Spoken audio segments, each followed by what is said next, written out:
Hello and welcome again to another edition of Sports Check here on Ghana Web TV. My name is Yusif Basigi, and today we are here with a coach who has done it all when it comes to women's football. He's won the African Games with the Black Queens. He's won the Women's Premier League on 4 different occasions and went ahead to conquer Africa by winning the Zone B of the Women's Champions League before going to the main event where they fell short to Mamelodi Sundowns. But despite all, he stood up for Ghana and put Ghana on the map. Today my guest is Coach Yusif Basigi. Coach, you're welcome to Sports Check here on Ghana Web TV. Thank you very much. Since we've met Coach Yusif Basigi, we're taking a short breather and we'll return after this.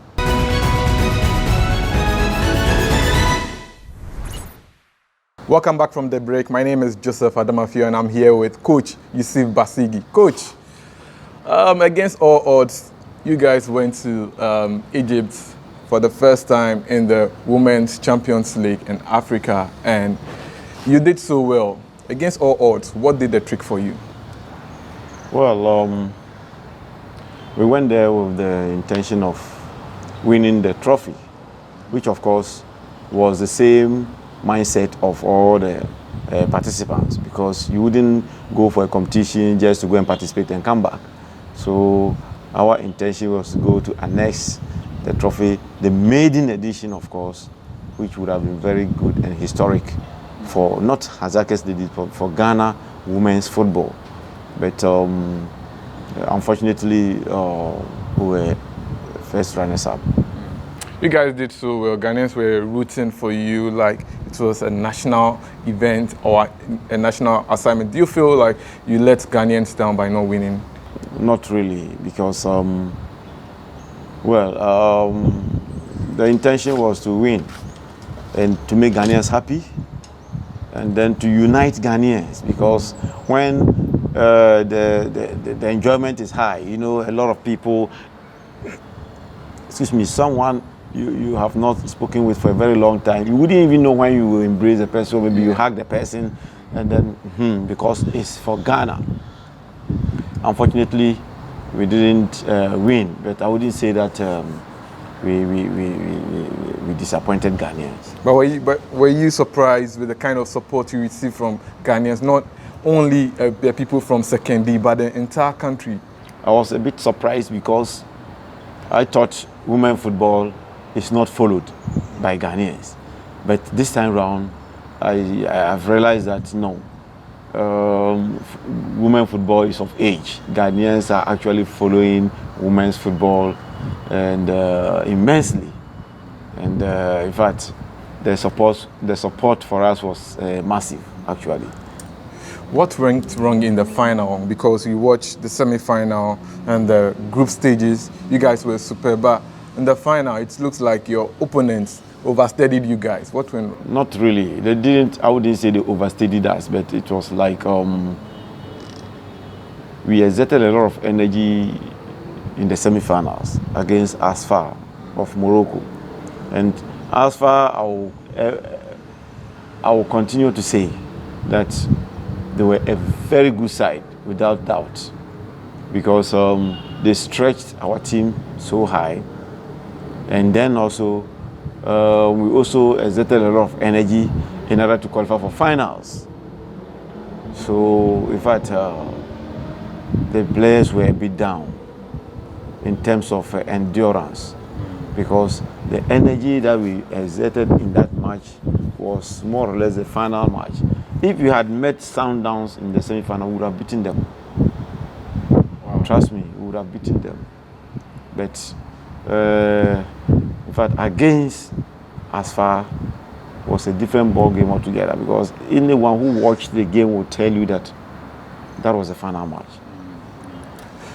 Having gone ahead to represent Ghana at the finals of the maiden Champions League and earning such praises and experience, how does that feel for you and the team?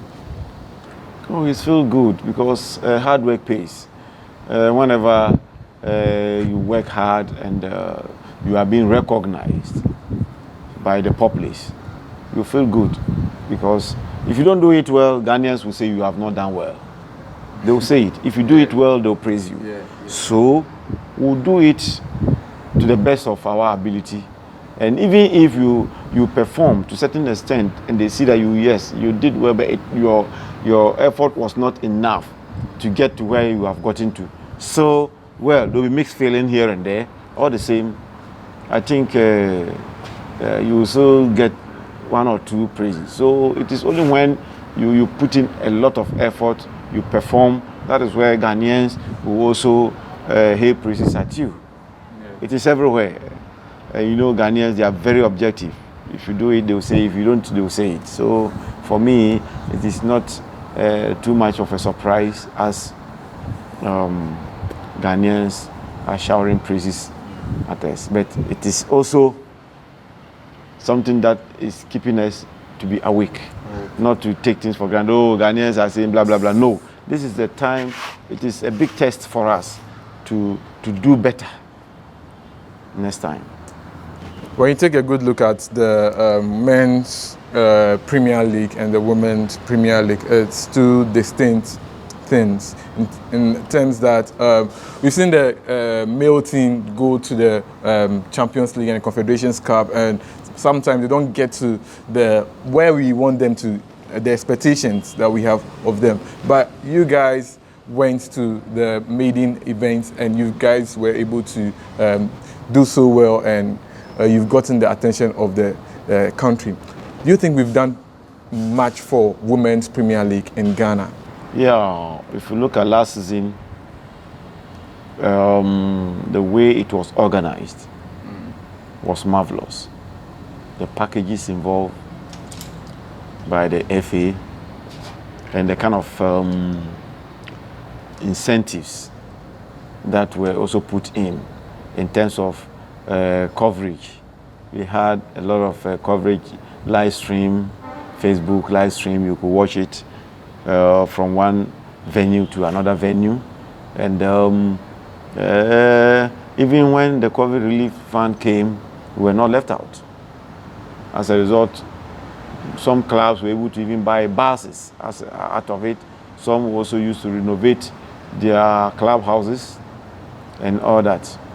And a lot of things came in. We were giving a lot of footballs, about 40 footballs, babes, you see. So it was a good motivation for women football. And no wonder all the clubs, everybody did well. And this year will be tougher than last year. I know that for sure, because when you take a good look at Accra Suffolk after winning the Ghana Premier League, now they become the target of everything. Now they've not been able to win a match in the Ghana Premier League. As the Women's Premier League beckons, do you envisage start? For Hasaacas Ladies, no. We are awake. We are awake. We are target. Even with the Super Cup we are playing, if you look at our match against Lady Strikers, and you watch their match yesterday against Kumasi Academy, you wouldn't believe it. Was that the team that beat Hasaacas Ladies? No. They played about themselves and won. Meanwhile, yesterday, they were just pale shadow of themselves. Excuse me to say, because I was there to watch it, nobody told me. You see? And Ashtown lost to Kumasi Academy 3-0. And yesterday, we found it very, very difficult to beat them 2-0. Okay. So this is clear indication that Hasaacas Ladies will be a target. This time around, we will not allow Hasaacas Ladies to win the league. I will not allow Hasaacas Ladies to beat my team, whether home or away. So it's going to be very tough for us. Very, very tough. There's been rumors that most of your players have become targets of other club teams on the African continent, with Evelyn Bidu being linked to Sundowns. Is it true that she's leaving the club? Well, for now, we've not had any message from Sundowns, though there were one or two approach from other clubs in Europe. But officially, we are waiting for their letters for us to weigh which one will be better for her and even other players. When we talk about women's football in Ghana, for the last couple of years, it's been growing because we have players who move from the shores of Ghana and they are playing in leagues in the US, Spain, and everything. With the kind of players that you have, do you envisage that they are going to be with you in camp, or you are going to have a new crop of players for next season? Because most teams are interested in your players. Yeah, it all depends on the package that they will get from, the offer that they will get from the clubs, and then the player's decision, either to still serve us for another season, or better still to move on to play in Europe. So that will all depend. And if it happens that way, it means we need to beef up the team again, or to augment the team. So it will all depend on the kind of movement that is going to go on. Your team enjoyed a lot of support from the First Lady, Mrs. Rebecca Akufo-Addo, and Dr. Baumia, the Vice President. What message do you have for them?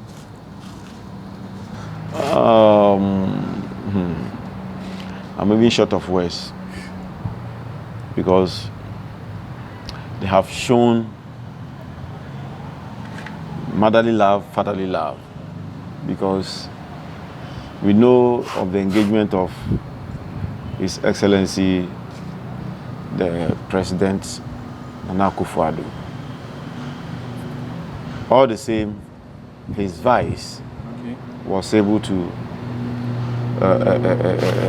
get closer to us. They work hand in hand. So I would say that they did well for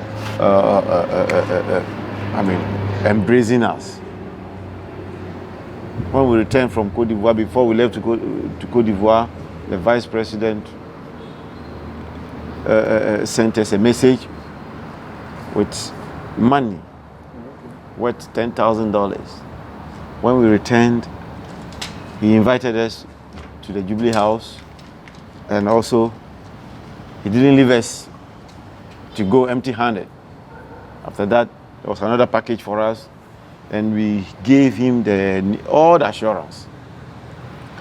And before we went to Cote d'Ivoire, the First Lady wanted to meet us, but due to her busy schedules, we couldn't meet. And on our return, she invited us. We went there. It was so marvelous. She hosted us. She gave all the girls half piece of Rebecca Foundation cloth. They have certain fabric. All the 30 players had some, including our female officials. And then also, she assured us. Even after that, there was a little package. Wow. Yes. And when we got there, we had a message from him, from her, and then from the Vice President. Live, she called, and then I put it on loudspeaker to wish the girls, and we were training, and it was so nice. The girls were so full of praise and then highly motivated. The same thing applies to the Vice President. And the GFA also did their very best, supported us, ministries also supported us, and a whole lot of corporate institutions. They did very, very well. National Lotteries, their boss did a lot of good job by also giving us a big package, which even we were able to use it for our ticket. Yes. Having gone on to play at the maiden edition of the Champions League, prior to that, most of your players were players who had played all their life in Ghana. How did you psych them up for the task ahead, going to play in the Zone B in Ivory Coast, then going to Egypt, because they were going to meet players who had traveled maybe across the continent and everything? How did you psych them up? There was no much of psyche there, because most of my players, about 90, I would say 96 to 7% of the players are national team players. Okay. Some have played World Cup about thrice, twice, once, AFCON, series of AFCONs, qualifiers across the continent. So they were not new to the terrain. So it wasn't anything that could put them off and maybe for them to feel so tense or inferior in terms of the competition. No. There was no anything like inferiority complex because they have seen it all. Most of them, about 96% of them, they've seen it all. Before we put what happened in Egypt to a close, I want to ask you this question. Going into the final against Mamelodi Sundowns, you know the Black Stars have engaged South Africa in the World Cup qualifiers and everything that had happened, and Kate Okriku before your game said that Ghana football was a powerhouse than, the South African Football Association. Did that play a role into the going to play in the finals, that Ghanaians wanted to prove to South Africa that we were better, we are better in football? Of course, we are better. We are better than them. We are better than them. For me, there's no day I would say we are not a powerhouse. So if the president says so, he's right. When did they start? Yeah. Even though, yes, they are putting their pieces together, but they just want to rock shoulders with Ghana. Of course, they have the facilities all right. Yeah. They have their facilities, everything in place. But to rock shoulders with Ghana in terms of player materials, I'm sorry. They should come again. They should come again. Honestly speaking, they should come again. Well, you're still watching Sports Check here on Ghana Web TV. My name is Yusif Basigi. We're taking a short break and we'll be back after this.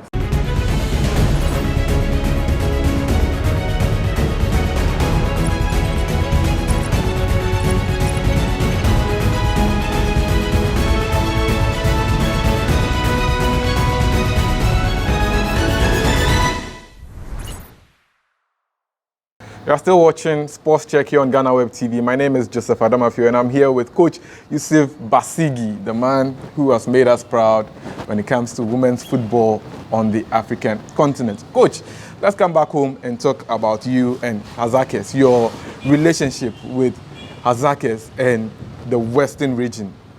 What makes you love the Western region so much that whenever you are not on national duties, you are in the Western region with Hasaacas? Hasaacas Ladies or Hasaacas? Hasaacas, second year Hasaacas and Hasaacas Ladies, because I read about you and I found out that you were with Hasaacas, second year Hasaacas when they returned to the Ghana Premier League, and now... Well, I'll say that Hasaacas family as a whole, they brought me up. Okay. I must appreciate it. They brought me up. I started my coaching career with Hasaacas Ladies. Since 2003 to date, 18 years down the lane. Yes. I've not coached any other club apart from Hasaacas Ladies and Hasaacas proper. I coached Hasaacas, the men, Premiership.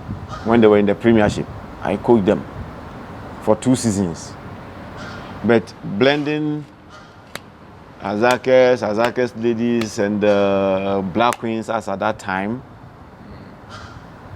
In fact, I thought I was doing it, but you, the journalists, were saying one man handling this, blah, blah, blah, a whole lot of noise.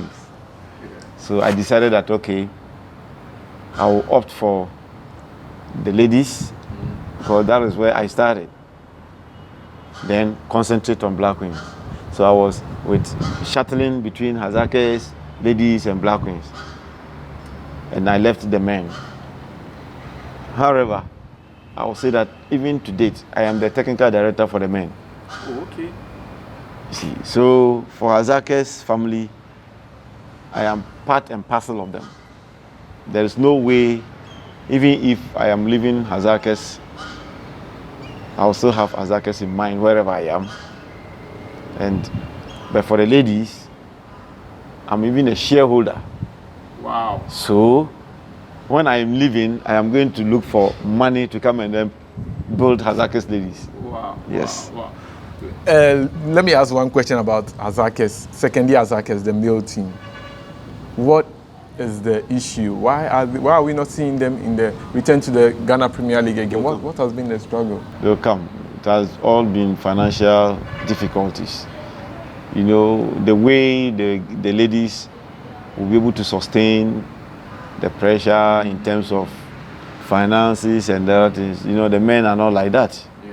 Their demands are higher. So it has really affected the team or the club. And the club is still looking for support. And they have very good players, just that the financial support is what is, slowing down issues. But I know they will bounce back. All your life, you've spent most of your time coaching the female side of football. What makes you enjoy your work as coach? And because a lot of people would, most of the male coaches love coaching the men team. What makes you enjoy coaching the female team? I have the passion for them, and I always say that if we all opt to coach for the men, who are going to coach for the women? Who are going to coach them? Who are going to coach the women? Because the female coaches in the country are few. There are not many. So if all the men divert their attention to the men's side, they'll be handicapped, and women football in Ghana will suffer. So I have sacrificed to do that, just to set the pace. Now there are quite a number of male guys who are, and I am even training my former captain, a female player, to become a coach. Wow. So that in future we'll have many female coaches in the system. Then we will backtrack, and maybe I will divert to the men's side, or maybe a technical director to either Hasaacas Ladies, Hasaacas, or maybe another club. But for now, I have to go deep down into it to do all that I can. Because, you know, women, you leave them on the streets, it's something else. It's more than coup d'etat. Seriously, let's count the number of female players in the country, and they are all on the streets, hustling. It's more than coup d'etat. So if we are bringing them together for them to ply this trade, engage them, I think that we are doing good for the nation. And I am one of the people who are leading the pack. Yeah. Yes, exactly. As one of the pioneers leading the female football in Ghana, exactly. How do you convince parents when maybe their female wards develop the love for playing football and their parents don't want them to play? Initially, it was difficult. But now, I wouldn't need to tell a parent, I need your daughter to play football. Because they've been watching them on the television, they've been hearing on radios. And the elite ones, maybe the education, the parents who are quite educated, they also read on the internet about female players doing well. Especially when they watch them on telly. They wish their daughter or their daughters are also playing. So this time around, it's not as difficult as the beginning. Okay.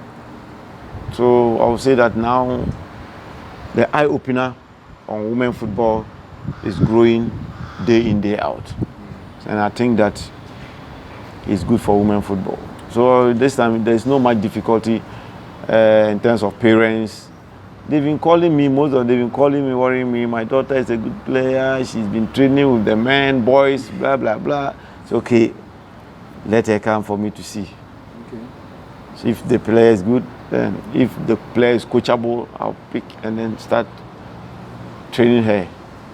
So this is what we have been doing now. For this time around, it's not as difficult as before. How about the misconceptions out there that women who are into sports struggle to build a family for themselves, like getting married and giving birth and all that. Such mentality, how do you encourage people? Well, the misconception is unfortunate. That was the perception, but now they are seeing that it is not true. Initially, they say as a woman or as a lady, young lady, you need to be in the kitchen to learn how to cook so you become a good wife. If you play football, you won't give birth. You become masculine. The society see you as a dropout and all that. But that is what I'm saying. Now they are seeing it clear. We have a lot of footballers, even currently, who have given birth and still playing. They have given birth and they are still playing. Yeah, last season we had one lady who is a striker. She has 2 female daughters. Safia Abdurrahmani, Wakasu's cousin. Okay. She has given birth to 3 and she's still playing. She gave birth to twins. After giving birth, I invited her to Black Queens 2016. Even 2015 All African Games, she was part of the team. 2016, she was part of the team. But then she had given birth. She has given birth again. She's still playing for Perpia. A whole lot of them in the country now. So they are even much more active to give birth than even those who are not exercising. Wow. Yes. Well, let's move on. I can't have you here and not talk about the Black Queens. Definitely, you've heard a lot of people talking about your inclusion in the national team once again, that we need to give back the Black Queens to you. What do you want to tell us about that? Will you fancy any move if maybe you are... But there's a coach, they have a coach. They have a coach. And she needs to be encouraged. I don't... it's the FA that have their prerogative, you know, to decide where to fix who. They can even decide not to give me a club to coach. They can decide. Now I'm with Black Meteors. Okay. I started with Black Queens, Princesses, now with Meteors. See, it is their prerogative to say that, okay, per what the Executive Council have said, we want to take you here. So either you accept it or not. Well, so for me, I would say that they have a coach, so they should encourage her. Yeah. What are your impressions on Mercy Tegu so far? Because when she started, she did so well. She won, I think, a tournament in Ivory Coast. Wow. The Wafu tournament and everything. Just this year that the Black Queens couldn't qualify to the African Cup of Nations. So she should be encouraged. She should be encouraged. They should urge her on to work on and on. She become perfect. What if she calls for maybe your assistance in the Black Queens, like the way Bashir Hayford came and helped? What if she wants Mercy is my sister, but me, I would say that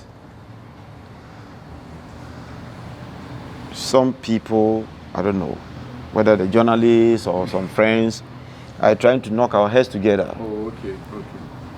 But I have free mind, and I'm not competing with anybody. Oh, okay.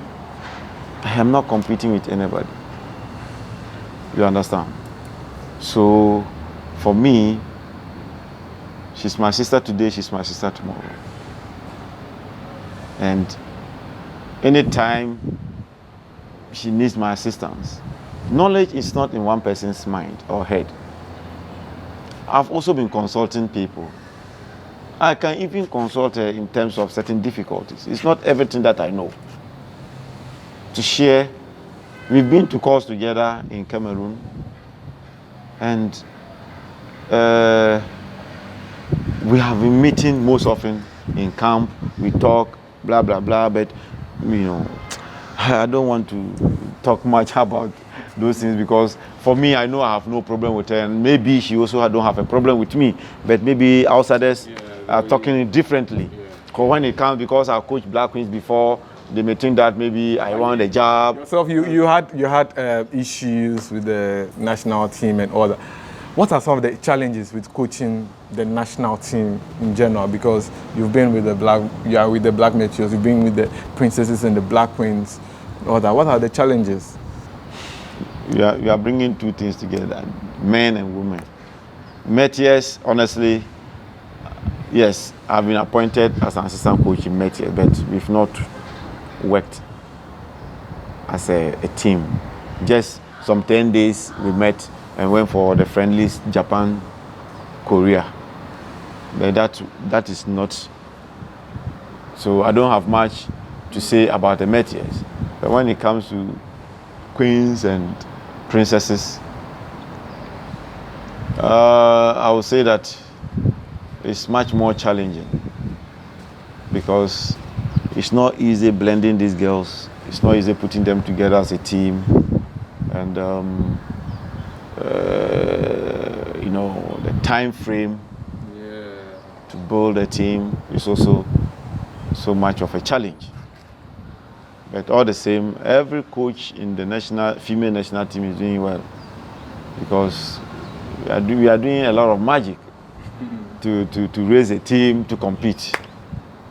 Ghana, we have a lot of talents. We have very good players all over the country.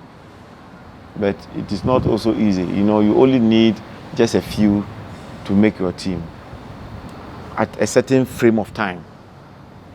So you need to crack your brains a lot. You need to go through a lot in order to succeed. So that is how I see it. Mm-hmm. As we bring this conversation to an end, what should we expect from Hasaacas Ladies as the new season beckons, and hopefully maybe we might see you return to the African showpiece again? What should we expect from you? Hasaacas Ladies, where we've gotten to, we wouldn't like to drop. We want to continue from there. It's easy to get to the top. The sustainability, it's not easy to sustain at the top. So we are going to work assiduously, extra hard to either stay at the top or move ahead. And this season, trust me, is going to be very, very tough. And Hasaacas Ladies, once again, will sail through, irrespective of the difficulties. We know what it takes to sail through. The terrain, we know how it goes because we have a way of playing our league, which is our top secret. We have a way of playing our league. You may have all the best players in your team, and we know how to play them. Really? Because there is no single player in Ghana I don't know. So you can bring a whole national team as your team set to play Hasaacas Ladies, and I have my set of players, my full complement of players. Trust me. Well, for football, you can win. Yes. Irrespective of any, you can still win. But I know what it takes to play those players. Yes. Because I know them individually. And within the first 15 minutes, I will be able to know how you are intending to play. And once it's a league, I might have maybe gotten wind of the way you play before you meet me. That is what I'm saying. So there is a lot into it. So before you play against me, I have already known you. If you beat my team, it's a game. But it will be difficult. And that one is another revelation that will come at another time when we achieve our set target. That is the time I would let Ghanaians know how I managed to win my matches or the league. They say, okay, so you will now start learning it, but then I've set my record. Now I'll leave it for you to to also emulate. Oh, okay. So until I set that record, I'll not blow that whistle. I'll just hold on to that. I have no doubt because you've done it before, back to back, and I know this season will be tough. But as you said it, you are ready for everything. Okay, well, thank you, Coach Yusif Basigi. It's been an exciting conversation. I enjoyed it. I hope you guys enjoyed it as well. Well, that's why we draw down the curtains for today's edition of Sports Check here on Ghana Web TV. My name is Joseph Adamafiu. Catch you another time.